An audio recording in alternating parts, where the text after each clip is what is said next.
Entirely for a moment for another major story that is more than a week in the making.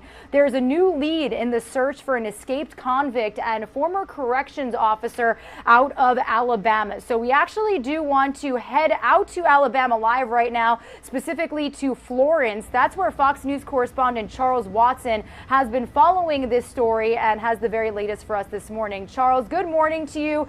We have kept our viewers up to speed with every twist and turn. So what can you tell us here today? Yeah, certainly a lot of twists and turns, Regina. They've got multiple law enforcement agencies at the state, local, and federal level just looking for any clue that could lead them to Vicki and Casey White. We spoke to the sheriff here in Lauderdale County, and he tells me today they're expecting the return of the getaway vehicle allegedly used by the duo. And once that vehicle is in the hand of authorities, investigators will begin combing through it, trying to look for any evidence, any key piece of something that could possibly lead them to this couple. And they'll also try to determine whether the vehicle had mechanical issues or was purposely abandoned. The 2007 copper Ford Edge in question was actually located last week about 100 miles north, partially spray painted at a tow yard in Williamson County, Tennessee. It was more than a week after it was deserted along a rural road.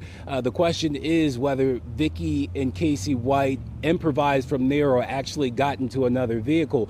That is not clear to investigators at the moment. What is clear to them is that the duo had a special relationship or a jailhouse romance of sort, and a lot of planning went into this escape. Over the weekend, this newly released security footage from a nearby hotel was released, and you see Vicki White pacing and looking around a hotel before she walked Casey White right out of a county prison for a court appointment investigators say did not exist. The hotel is also allegedly where Vicki White stayed the night before she got away with this escape, and it's also near the location where police say she pre-positioned that escape vehicle. So this couple has had a few days head start ahead of police, but again, the sheriff says they are leaving no stone unturned as they try to bring this couple to justice. Regina. Yeah, and you know, Charles, when it comes to this investigation, something that's been really interesting to me as we brought our viewers updates from authorities, as we've actually gotten pictures of possible identity changes. We've actually gotten pictures of what Vicki could look like with dark hair. So really, what is your take on the fact that, you know, they are really bringing it down to every option as to what could be? Yeah, I think investigators have seen that this couple, has the ability to be very elusive.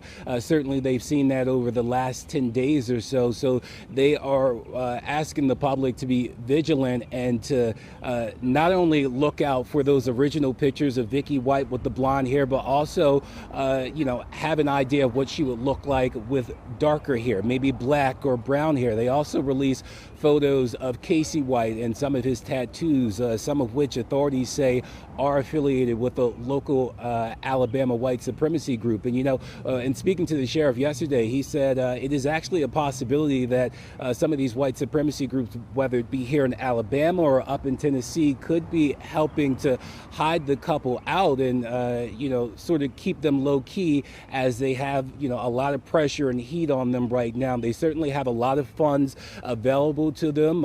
Vicki White sold her home for some $95,000 in the days before this escape went off. And so presumably they have $95,000 available to them, and that could be helpful to keep them out of the eyes of police. But law enforcement tell me that could actually be helpful to them because at some point they believe they actually have to come out and spend this money. And that is when law enforcement thinks that they'll be able to catch them, because the money does them no justice if it's just in their pocket. So there are a lot of developing twists and turns in this story. But again, law enforcement say they are leaving no stone unturned as they try to bring them to justice. Regina. And Charles, when you also talk about money, what is the reward up to for any information leading to their arrest?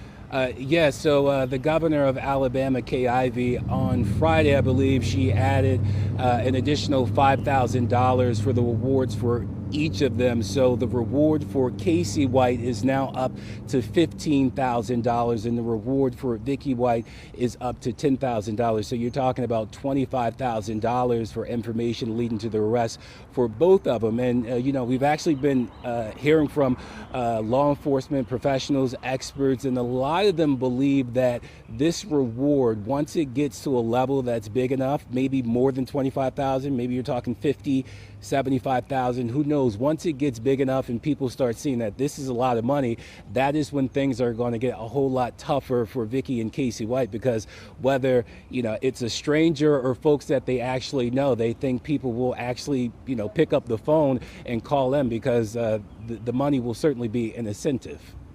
Yeah, definitely. Well, twists and turns to say the least, Charles, but we really appreciate you joining us this morning to get our viewers up to speed. So we'll definitely be in touch with you and your team. But until then, have a good day and stay safe out there. You too.